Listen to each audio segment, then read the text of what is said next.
আজকে বানিয়ে দেখাবো নতুনত্ব একটা রেসিপি, সেটা হচ্ছে মোচার পকোড়া। তো মোচার পকোড়াটা এই ফার্স্ট টাইম আমিও বানাচ্ছি, মানে জাস্ট আমি আগে কখনো এটা বানাইনি।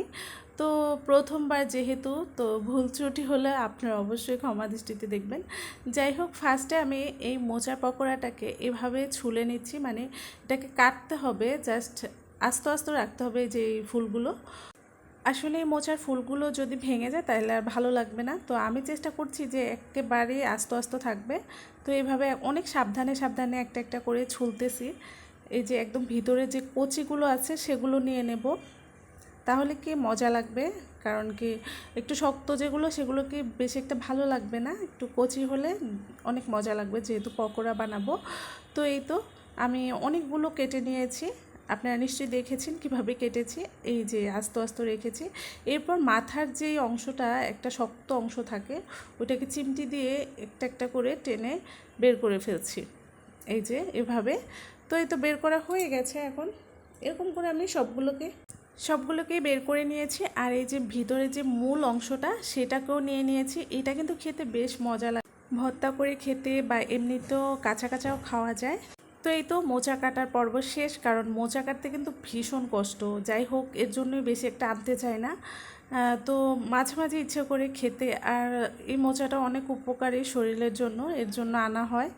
তো এই তো এখন যেটা করছি সেটা হচ্ছে এগুলোকে একটু সিদ্ধ করছি, একটু হলুদ আর হচ্ছে লবণ দিয়ে। আর আজকে আমি এই নতুনত্ব রেসিপিটা ট্রাই করছি, যে বাচ্চারাও যেহেতু একদম মোচা ঘন্ট করলে খেতে চায় না, তো এভাবে যদি ফ্রাই করে দিই অনেক সময় কিন্তু অনায়াসে খেয়ে ফেলে, বুঝতেও পারে না। তো যাই হোক, এই যে এখানে আমি একটা মিক্সচার নিয়ে নিয়েছি, আর হচ্ছে মিক্সচারে এটাকে আমি চালের গুঁড়ো করেছি, মানে চালটাকে একটু জল দিয়ে মিক্সচারে দিয়ে দিয়েছি। এটা কিন্তু আপনার ইচ্ছা করলে চালের গুঁড়োও দিতে পারেন। আমার কাছে যেহেতু চালের গুঁড়ো ছিল না, এর জন্য আমি আতপ চালটাকে একটু ব্লেন্ডারে মিক্সচার করে নিয়েছি।